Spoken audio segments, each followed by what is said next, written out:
It started with music. Not dramatic, not obvious. Just background noise, soft jazz drifting from the guest room around 11:30 every weekday. And I know what you're thinking. Maybe she was relaxing, cleaning, lighting a candle or two. That's what I thought too. At first. But nobody plays Marvin Gaye to vacuum. Especially not someone who insists she hates old people make-out music. We live in a fully tricked-out smart home in the west suburbs of Illinois. I installed everything myself, voice controls, automated blinds, mood lighting, speakers in every room. It was supposed to make life easier, more connected. Turns out, it made spying a lot easier, too. Her name's Dana. My wife. Been married 7 years. 2 of them happily. The rest, like most marriages, were a mix of routine and small talk. No major fights, no screaming matches, just that slow burn of emotional drift. Like someone unplugged the fridge and forgot to notice until the milk curdled. She's a photographer. Works from home. That's what gave her the flexibility and the privacy. Me? I'm in IT for a logistics company. Monday through Friday, I'm gone by 7:30 a.m. and back around 6. Long days. Long enough for secrets to stretch their legs. It started 3 weeks before our anniversary. I came home early.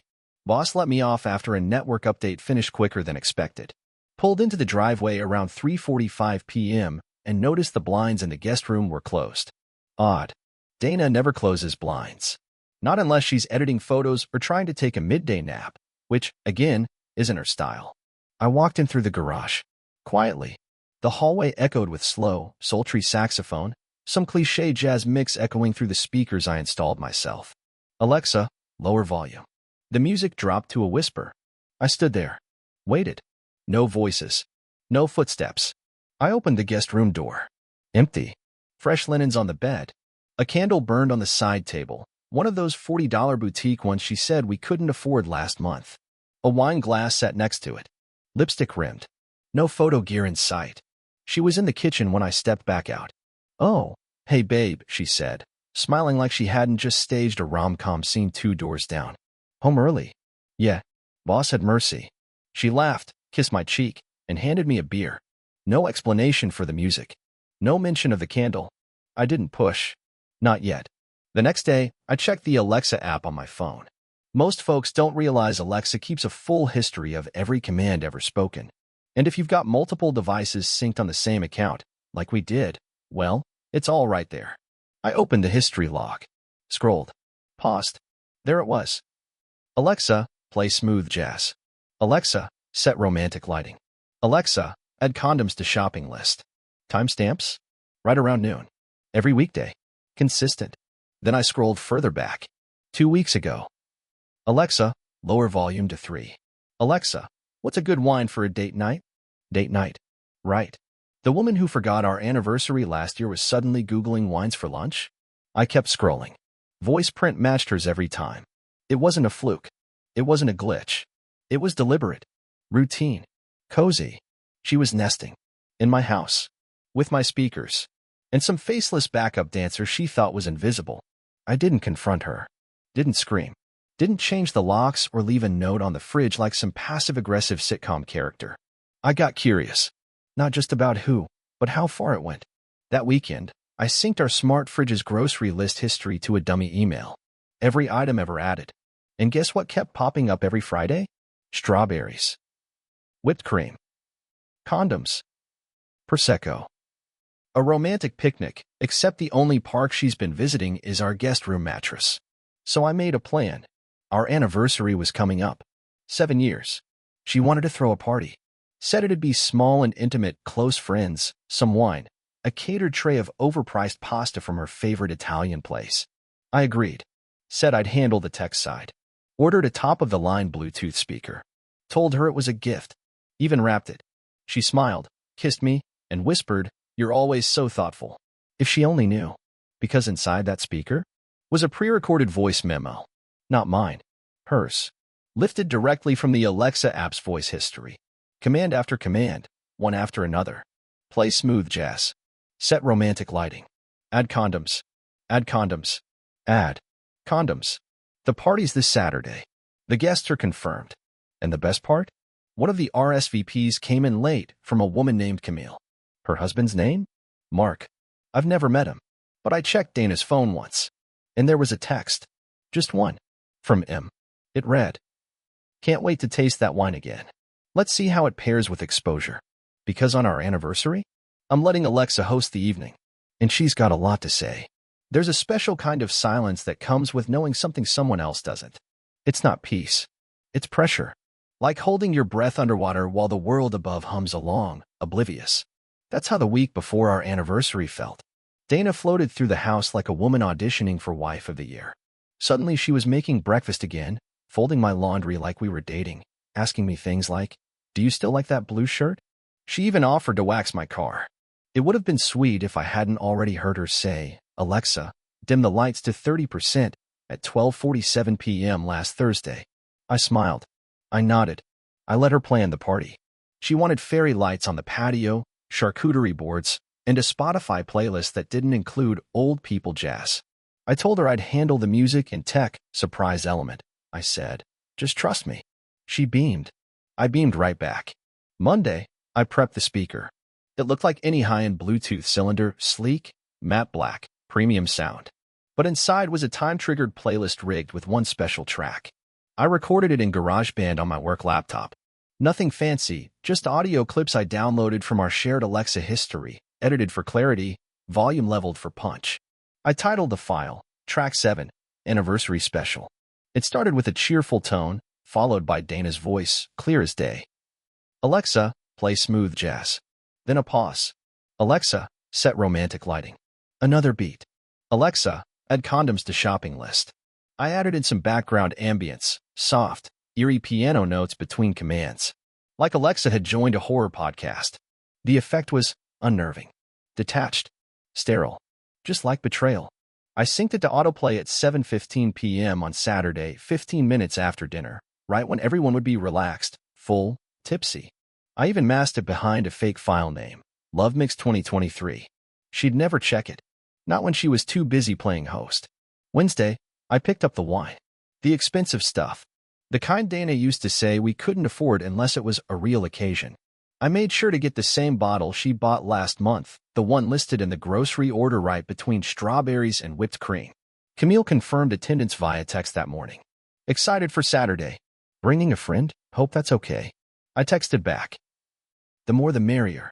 She didn't know what was coming, but she'd thank me. Eventually. Friday night, Dana couldn't stop smiling. She set the table twice, rearranged the centerpieces, even ironed the cloth napkins, which I didn't know we owned. "Do I look okay?" she asked, holding up two dresses, one red, one white. I pointed at the white one. "Clean. Classic. Honest." She grinned. "You're sweet. Just accurate." She didn't catch it. Why would she? She'd already decided I was stupid enough not to check our shared Alexa logs. Stupid enough to believe she was editing wedding photos in the guest room for 3 hours while scented candles flickered and jazz played from the walls. Stupid enough to never notice how every smart home device logs activity in a shared cloud I created. She forgot who built the system. Saturday arrived. She woke early, baked a cake, bought extra wine. By noon, the patio was strung with lights. The fridge was stocked. The Bluetooth speaker sat in the corner near the buffet table, unassuming and synced to her phone. "Excited?" she asked, twirling once in her white dress. "Very. Big year for us." I nodded. 7 years. She kissed my cheek. "Feels like forever." It did, just not in the way she meant. Guests arrived around 6 p.m. Couples from her Pilates class. A few of my coworkers. Cheryl from the PDA. Her sister, of course. And last through the gate, Camille. She wore black. Understated. Classic. Beside her was a man I didn't recognize. Tall. Athletic build. Loose grin. Cocky. He shook my hand and said, "Great setup, man. Thanks. You made it." Camille's smile didn't quite reach her eyes. Dana greeted them with a practiced laugh. Hugged Camille. Kissed her cheek. Avoided looking at the man. That told me everything. The music played low. Wine flowed. Conversation buzzed. Dana toasted the group around 7 p.m. "Thank you for being part of our journey," she said, raising a glass. "Here's to 7 years of laughter, love, and memories." She kissed me. Flashbulbs went off. People clapped. I smiled. Checked my watch. 7:13. 2 minutes. I turned and walked inside, pretending to refill the wine. Outside, laughter. Clinking glasses. Marvin Gaye queued up fitting. Then the music shifted. The room fell quiet. Dana's voice played loud and clear. Alexa, play smooth jazz. Silence. Then, Alexa, set romantic lighting. Confused looks. A few chuckles.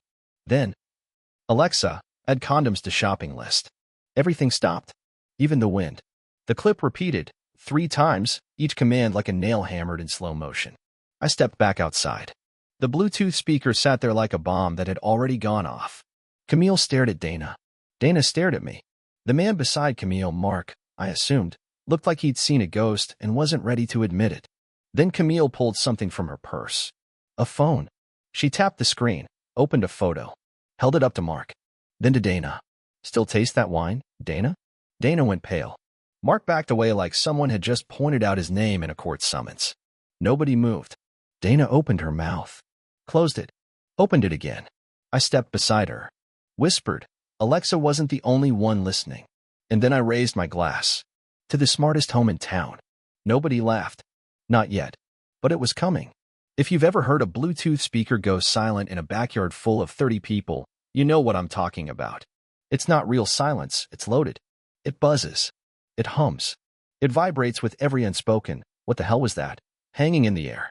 That's exactly what our anniversary party sounded like after Alexa took the mic. Nobody moved. No one dared. Dana looked like someone had just hit her with a confession booth and a subpoena at the same time. Still in her white dress, still holding her wine glass, only now she looked like it was filled with motor oil. Camille was the first to speak. You really thought you were smart enough to hide this? Her voice was calm, surgical. No tremble, no drama. The kind of cold you don't warm up from. Dana blinked. Camille turned to Mark, who, in case there was still any ambiguity, was very much the man who had been showing up for jazz brunch in our guest room for weeks. You left your location on, Mark. That's when I realized Camille wasn't reacting. She'd been planning. She knew. I wasn't sure, she said, voice rising just enough to cut through the backyard tension. But when I saw the party invite, that was confirmation. Mark tried to speak. Don't, she snapped. Don't lie. Not here. Not after that. She pointed to the speaker. You know what's worse than cheating? Cheating with someone else's electricity. That one got a laugh. Not a loud one. Just a quick exhale from someone in the crowd. Dana still hadn't moved. I just stood there, calm, holding my wine glass like I was at a book club. Mark backed up a step. Camille, listen. I brought my sister, she cut in. He froze. People turned. That's when the second wave hit. From behind Camille, a woman stepped forward. Dark jeans, red jacket, face stone flat. She looked like Camille, but colder, sharper. Dana saw her and flinched like she'd seen a ghost. Sabrina, Dana said, voice cracking for the first time. Sabrina didn't answer. She just held up her phone and pressed play. Another voice memo. This one wasn't Alexa. It was Dana, breathless. Whispered, I can't believe I have to go back to him tonight. Why can't we just disappear? Mark, I swear if Camille finds out. The audio stopped. Mark looked like he was going to throw up. Dana dropped her wine. Glass shattered. The silence shattered with it. The party ended itself. No one had to say it's time to go. They just started shuffling out. Quietly. Grabbing purses and jackets and leftover cookies. A few people gave me that look. The one where their eyes say I would have done it too, but their mouth stays zipped shut. Cheryl from the PTA gave me a subtle thumbs up. Dana disappeared inside. Camille and Sabrina didn't follow her. Mark did, but only to grab his coat. Then he left. Didn't say goodbye. Didn't look back. Got in a car that wasn't his, started it, and peeled out like the street owed him an apology. Camille hugged me. That surprised me. Thank you, she said. Don't thank me, I replied. Thank your husband's taste in Spotify playlists. She laughed. One of those, I've cried enough, laughs. Then she and Sabrina left too. Inside, Dana was sitting on the edge of the guest room bed. Still in the dress. Still stunned. I didn't sit. I leaned against the doorway. She looked up. You planned all that? I documented it. Was it revenge? No, I said. It was clarity. For everyone. I didn't mean for it to go that far. You meant for it to go far enough. She blinked. Her mouth opened. No words. I continued. You weren't just cheating. You were comfortable. Voice commands, shopping lists, music cues. You were nesting in it. You didn't make a mistake, Dana. You made a playlist. Tears welled. I didn't care. I'm sorry, she whispered. Don't apologize to me, I said, stepping away. Apologize to Alexa. She's the one who had to keep playing smooth jazz while you lied. The next morning, I changed all the passwords. Every smart device in the house. Alexa was reset. The thermostat, too. I deleted her voice profile. She tried to use the microwave later that day, and it didn't respond.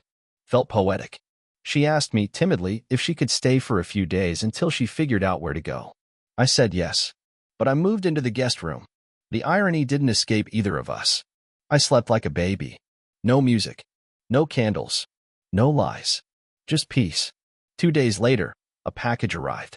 No return address. Inside, a candle, same brand she used in the guest room, and a card. No name, just 3 words. She burned, too. I smiled. Somehow, I knew it was from Camille. Maybe Sabrina. Maybe both. Didn't matter. Justice doesn't need a signature. Just an audience. And thanks to Alexa, we had one. That week, I booked a lawyer. Didn't drag it out. Didn't throw dishes or post cryptic statuses. I filed for divorce under irreconcilable betrayal. She didn't contest it. How could she? The evidence was voice-activated. Even her grocery list had receipts. Literally. The house? Mine. The speaker? Still works. Sometimes I play the track back. Just for myself. Just to remember what silence used to sound like. But that's not the end. Because Dana's not the only one who made herself at home. Turns out, there was someone else using smart home tricks to cheat. And someone else who asked me for help. Because Alexa? She doesn't lie. She just listens. In small towns, things echo longer than they should. The voice memo? That Alexa playback? It didn't stay at our anniversary party. It didn't die with the shattered wine glass or fade with the leftover tiramisu. It leaked. One of Dana's so-called friends recorded it. Maybe by accident. Maybe not. Either way, the audio clip hit Facebook within 48 hours. No names. No locations. Just, my buddy's anniversary party went like this. LMAO. And below it? 30 seconds of Dana's voice, clear as day. Alexa, add condoms to shopping list. That post got 11,000 shares in 2 days. People commented stuff like, cheating level, Alexa doesn't approve. This is why I trust Google. Bro used her own tech receipts to air her out. It went viral. Not supernova viral. Just enough to where locals started whispering in grocery aisles and neighbors lingered a little longer by their mailboxes. Dana deleted her social media the next day.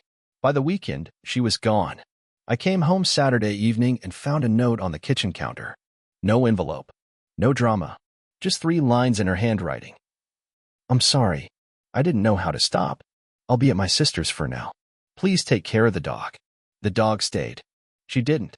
I poured myself a drink, gave the pup a biscuit, and played the full voice memo one last time before deleting it. I didn't need it anymore. The town already had it memorized. Mark wasn't so lucky either. Turns out, Camille wasn't just ready to expose Dana. She was ready to torch the entire infrastructure. 2 days after the party, Mark's company laptop was returned to HR. He didn't return with it. Camille had filed a formal complaint, citing ethical conflicts and employee misconduct. Apparently, Mark and Dana had been using company hours and, occasionally, company devices for their midday meetups. A few of their flirty chats happened over corporate Slack. Amateur move. Camille had screenshots. She always struck me as methodical. Mark didn't even fight it. He resigned before the internal review finished. Now he's taking time to refocus, according to his LinkedIn bio, which went private 3 days later. I heard from Cheryl that he's living in a 1-bedroom apartment downtown. Alone. Quiet. Mostly unemployed. Can't even get Alexa to recognize his voice anymore. Poetic. The irony? People started asking me for advice. At the grocery store. The bank. Even the DMV. They'd lean in, I shifty, and ask stuff like, hey, how do you check Alexa's history again? Or, is there a way to tell what someone's been adding to the grocery list? I never gave full answers. I just smiled and said, depends how much you want to know. That seemed to be enough. But word spread. Fast. A few folks called me the playback guy. Others joked I should start a podcast, tech support for the brokenhearted. I laughed at first. Then I thought, why not? I set up a simple blog. Nothing fancy. White background. Blue font. No ads. Just a title. If she's whispering to Alexa, you should start listening. The first post? A guide on how to pull your Alexa voice history. Step by step. Screenshots included. The second? A breakdown of how to create a hidden playlist with embedded voice clips. Subtle. Legal. Bulletproof. People started sharing it. Quietly. Privately. Emails rolled in. No names. Just initials. Stories. Thanks. Confessions. One guy wrote, I played your anniversary trick. Caught her red-handed. She said it wasn't real cheating. Alexa disagreed. Another. My wife laughed at your story until I asked why our history looked the same. It wasn't just men. Women messaged too. My husband used our Echo to order gifts for someone else. Every Friday. Same time. Thanks for teaching me how to check. Revenge wasn't the point. Clarity was. And people were desperate for it. 3 weeks later, I got a message that stopped me cold. Hi. I think my sister's cheating with your ex-wife. The name? Not one I recognized. But she attached a screenshot. A smart speaker command from her house. Voice ID. Guest. Command. Add red wine, strawberries, and whipped cream to list. Timestamp? Tuesday, 12:04 p.m. The location? Her guest room. I blinked. Opened the file. Reread it. Then scrolled down to the signature line. The sender? Sabrina. Camille's sister. The one who dropped the voice memo bomb at the party. Apparently, revenge runs in the family. And now? She wanted my help. I replied. Let's talk. Bring the playlist. I didn't respond right away. Sabrina's message sat in my inbox for hours, unopened. Not because I didn't believe her. Oh, I believed her. Nobody fabricates a smart speaker voice log with that kind of precision. It was the timestamp that got me. Tuesday, 12:04 p.m. Same hour Dana used to edit photos. Same hour Mark used to run errands. Now Dana had graduated from my guest room to someone else's. And I didn't know what was worse, that she was still operating on a predictable schedule, or that she was arrogant enough to think I'd stop paying attention. I opened Sabrina's message again and replied. Let's meet. Pick the place. And bring everything. She responded 5 minutes later. Wednesday. That little coffee shop by the dog park. Noon. Fitting. Dana always said it was her safe space. Let's ruin that. Sabrina arrived early. Same red jacket. Same deadpan stare. She looked like someone who'd seen too much and decided feelings were overrated. She was sipping a black coffee, no sugar, no foam. I sat across from her. She didn't smile. I didn't think I'd ever say this, she said, but I finally understand why Camille lit the fuse. I nodded. She slid a folder across the table. Inside, screenshots of Alexa logs, Spotify playlists, calendar entries, all linked to a guest profile under her home Wi-Fi. All consistent, and all featuring voice commands made between 11:30 a.m. and 1 p.m. Repeated commands. Familiar ones. Alexa, dim the lights. Alexa, play Marvin Gaye. Alexa, lower volume to 2. Dana, I said. Sabrina nodded. She's not even subtle. She never was. Want to guess who she's with? I didn't have to. The last document in the folder was a phone bill. A shared family plan. One number stood out, frequent contact, especially around noon, and especially the week after the party. His name's Derek, she said. My fiancé. My stomach turned a little. Not out of pity. Out of recognition. The same sickness I felt when I found that damn wine glass next to the boutique candle in our guest room. They always choose the most convenient person. The one closest to you. Because betrayal isn't just intimate, it's lazy. She was supposed to help me pick a wedding venue, Sabrina added. Instead, she was testing the beds at my place. I didn't laugh. She didn't either. Derek doesn't know I know yet, she said. And you want him to? She smiled. I want everyone to. Here's what we built. Step 1. Sabrina added a hidden profile to her smart speaker system, labeled Event Mode. She trained her voice to it, mimicking Dana's tone, cadence, word choices. It didn't need to be perfect. Just close enough to be convincing in a room full of distracted people. Step 2. I helped her build a fake anniversary invitation. Camille's idea, actually. Sabrina sent it from a burner email to Derek's account. Come celebrate a secret milestone for a secret couple this Thursday. Bring wine. Dress casual. Derek responded. What's this about? Sabrina replied. You'll find out. He RSVP'd with a thumbs up. Step 3. Sabrina invited Dana. Said she needed help choosing a dress. Said it would be low-key. Said, just come by around 5 o'clock and bring an open mind. Dana agreed. Because of course she did. Because like most cheaters, she assumed that once the last fire died down, it meant the whole forest was safe again. She forgot the most important rule of betrayal. The smoke never leaves. Thursday arrived. Sabrina's house was set like a showroom. Candles. Jazz. Same damn strawberries and Prosecco Dana used to pretend she didn't buy. The Bluetooth speaker was already synced. Derek showed up first. Sabrina greeted him like a partner. Poured a drink. Led him to the living room. Someone's joining us soon, she said. He asked who. She just smiled. Dana knocked 20 minutes later. Derek answered the door. Eyes met. Mouths opened. No words. Just shock. Then Sabrina pressed a button. The speaker kicked in. Dana's voice, again, this time from Sabrina's echo history. Alexa, add whipped cream to the grocery list. Alexa, what time is checkout at Hyatt Regency? Alexa, delete today's voice history. Except she'd forgotten one thing. You can't delete a voice once it's been downloaded. Derek backed away. Dana turned white. Sabrina stepped forward. No dress shopping today, she said. Just wardrobe malfunction. Derek tried to explain. Dana tried to cry. Neither of them made it past the first sentence. Sabrina didn't scream. She played one more clip. Alexa, play breakup songs. The playlist started. Aptly titled, Cheating 101. Final exam. I wasn't there. Didn't need to be. But Sabrina sent me a video. Just the final few seconds. Dana walking out. Derek still standing. Alone. Holding a wine glass like it had answers in the bottom. Sabrina didn't say anything in the video. She didn't need to. She'd passed the test. And I had a new entry for the blog. Funny thing about smart homes, they never really forget. You can reset a password, wipe a log, change a name in your phone to Plumber Steve or Derek from Pilates. But unless you burn the whole thing down, that house remembers everything. Every whisper. Every command. Every lie coded in a routine that runs quietly in the background. That's what makes it beautiful. And that's why, 3 months after Dana's voice memo went viral, and 2 weeks after Sabrina hosted her non-party, I found myself at a bar with a guy I barely knew, talking about Alexa like she was a bloodhound in a trench coat. His name was Darren. Friend of a friend. Divorced. Salt and pepper beard. Wore a world's okayest dad t-shirt like he meant it. He ordered whiskey neat, leaned across the table, and said, You're the guy, right? The speaker guy. I didn't flinch. That was happening more often now. He went on. My ex used to mute Alexa during her meetings. Thought I wouldn't notice. But she didn't know the Ring doorbell kept timestamps. And that the thermostat logs show someone turning it to 72 every Thursday. I nodded slowly. Let him vent. Then he said, She took the house. But I took the USB. I raised an eyebrow. She never changed the network name, he said.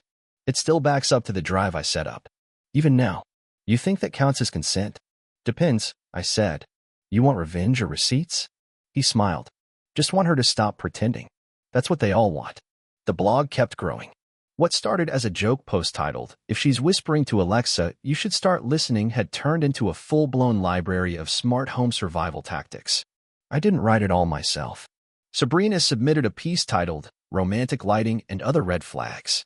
Camille wrote, Things he said that Alexa remembered. I curated, edited, posted. No ads.